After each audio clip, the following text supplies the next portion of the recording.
It is the Macabre Tavern back on Monochrome Monday, and today we start Universal Monsters Month with one of my personal favorites from 1941. It's called The Wolf Man. That's right, it's a 1941 gothic horror film by Kurt Siodmak and produced by George Wagner. The film stars Lon Chaney Jr. Yes, that's where the inspiration from the song Werewolves of London came from. Was Lon Chaney Jr. was in this one. He's in the title role. Also in this movie, we'll talk about a little bit later, Claude Rains, Warren William, Ralph Bellamy, Patrick Knowles, Bela Lugosi, Evelyn Ankers, and so many others are in this movie. It is absolutely brilliant, but let's get started, shall we? As always, we always begin with the plot of the movie, so just in case anybody who's never seen it, because we got people that are into horror but not really into black and white horror, so here's how it goes.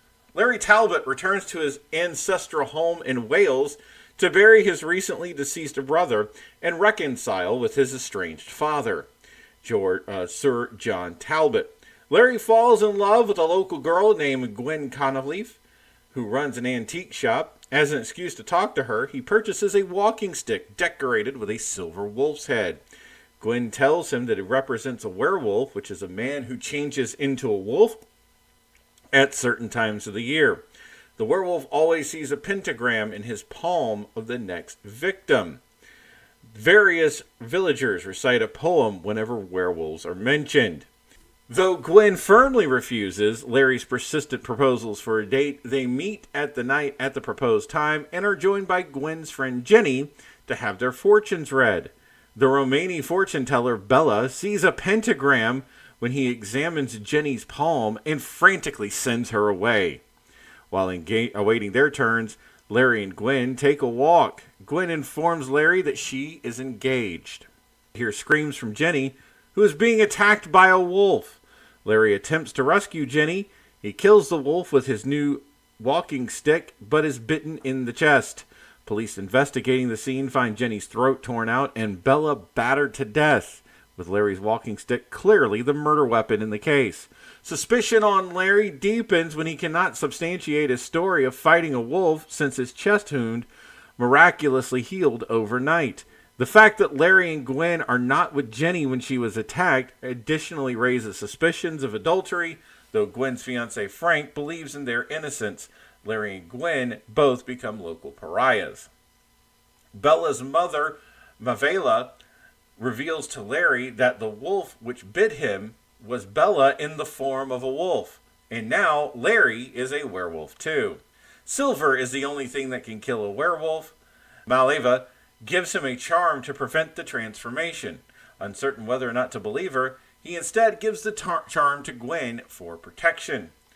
Like Maleva warned,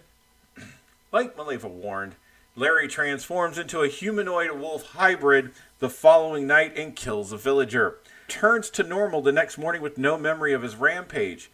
Authorities believe the killing to be the work of...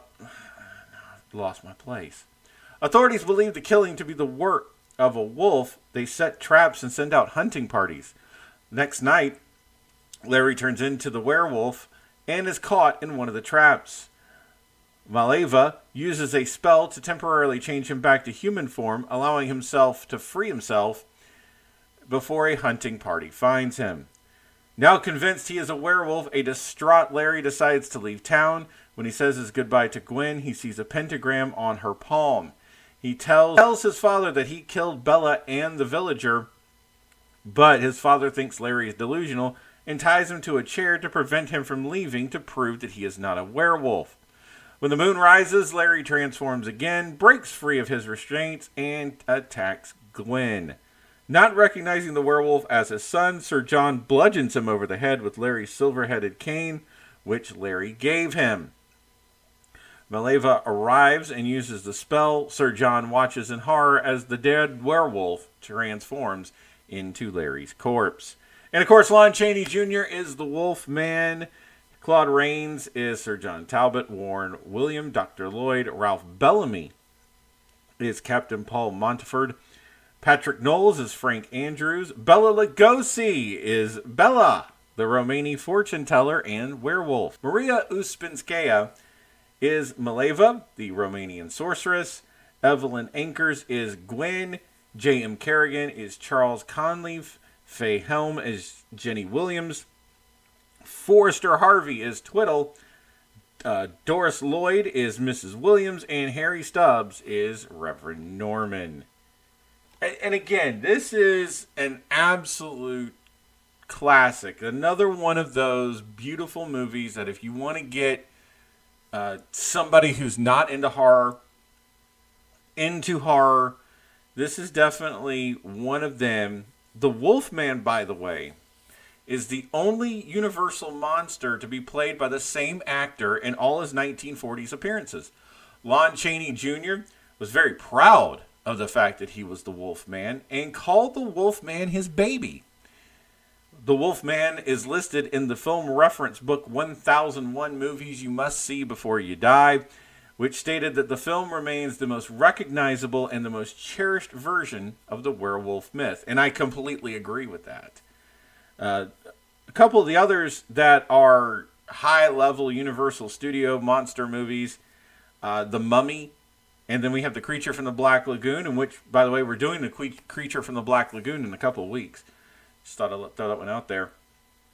In the 1970s, novelizations of the original films were issued as paperback originals as part written by Carl Dreadstone, which is a pseudonym for British horror writer Ramsey Campbell.